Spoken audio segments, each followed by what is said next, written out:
What is going on, everybody? We are back with more of the Abomination. Although this time, it's gonna be a little better because we're doing the King of Chinatown, which is, in my opinion, and they will be hands searching for down, us.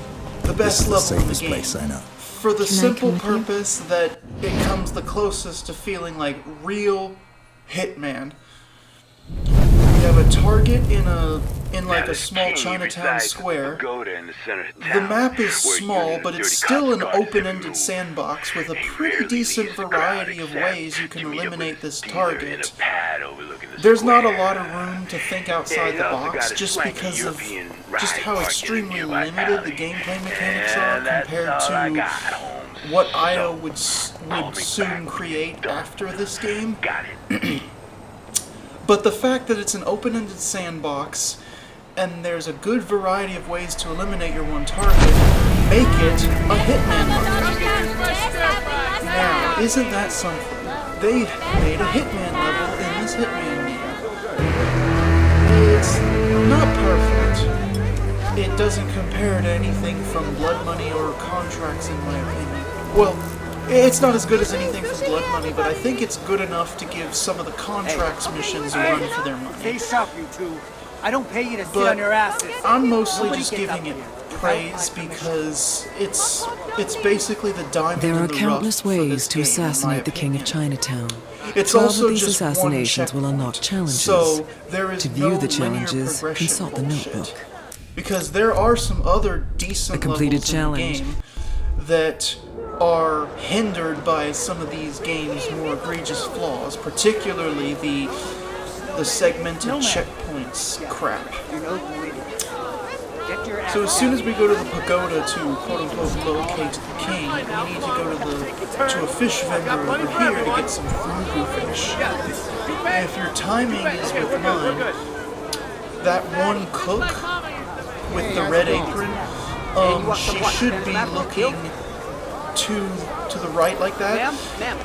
Make sure you are crouched when you go in to grab that fugu fish, and make sure that cop right there is looking away and not towards us. Okay, we're good. And I can't stress enough, make sure you're crouched, otherwise you could get spotted by a different cop. But if you're crouched, you'll be in his blind spot. So now, we just have to sit and wait. And the best thing to do is just go over here and just check out their menu. Let's see what kind of Chinese food we can get. If only we could actually order it. Sir, what can I get I'm you? hungry. I should get some Chinese food or something. Anyways, while we wait, I guess I'll just... Come on down. Well, what we're waiting for, the king, the game doesn't even give us a name. Within story context, we're trying to get intel. Come on down. Okay, if you want some story context, the girl we rescued from after killing Diana, we put her in an orphanage for safekeeping because we're running away from the agency upon Diana's dying wish. And she's in the orphanage for safekeeping, and we're just trying to get intel on people that could potentially be hunting her down, specifically the agency. And 47 is doing that from an old friend named Birdie. But in order for intel, we have to do him a favor. We're eliminating the King of Chinatown upon his request, and we don't even know his name. This is not the price that we agreed on. Here's my theory for this level that I was alluding Well, to. can you do it or I'm not? entirely Answer my convinced question. that this Yes level was or not no. originally Either have part what I of the need or game, you but it don't. was added when IO was trying to course correct the game after such negative feedback of the straight line linearity that was revealed originally. My proof of that? This same map is used just 3 levels later, the Chinese New Year in Hunter and Hunted. I think this map was originally created for that.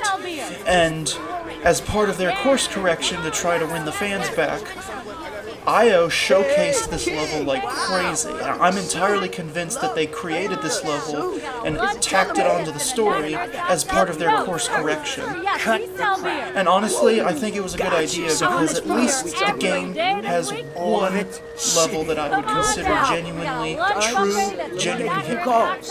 And it's pretty good for the most part. You'll be back in 5. Obviously, it doesn't hold a candle to anything in the world of Assassination Trilogy.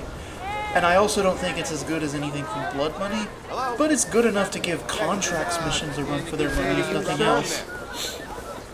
So finally, after about 3 years, the drug dealer's gonna leave the pagoda, and we need to trail him, because we're gonna subdue him and take his uniform. The drug dealer's disguise is unique, so there's not a single person that will see through it. Trust me. Unique disguises are gold in this game, because it lets you conserve instinct and it eliminates the need to blend in. Do not subdue him on the stairs, otherwise it'll do a different animation that will get you spotted.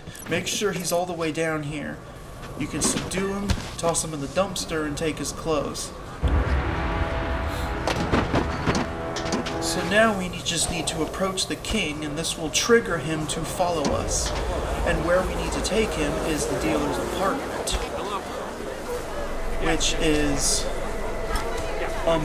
facing in the direction we're facing now. It's off to the right.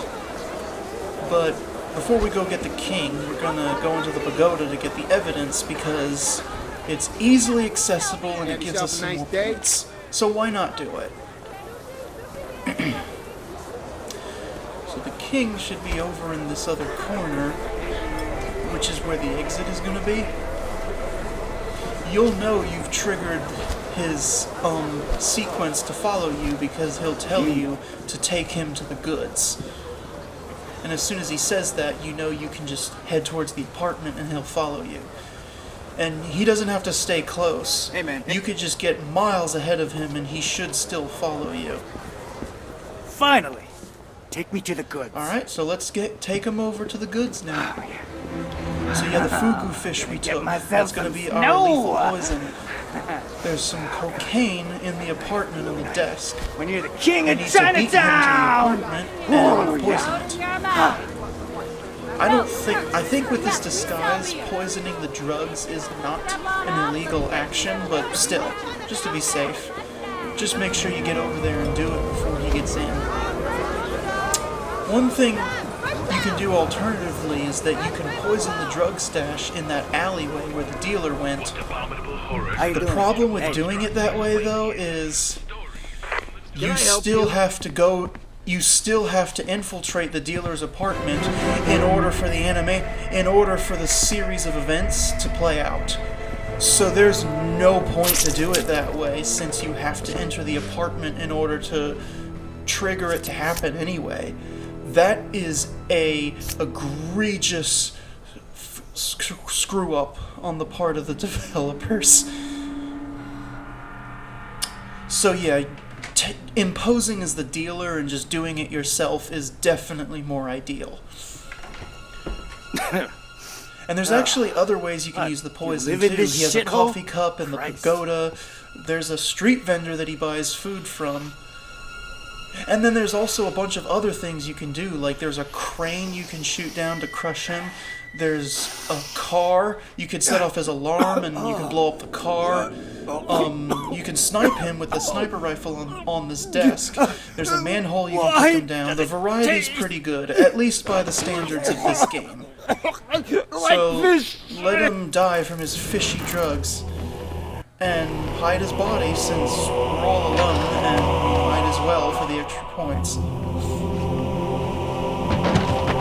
So the rating is Silent Assassin because this is a target checkpoint, or that's what I'll be calling it.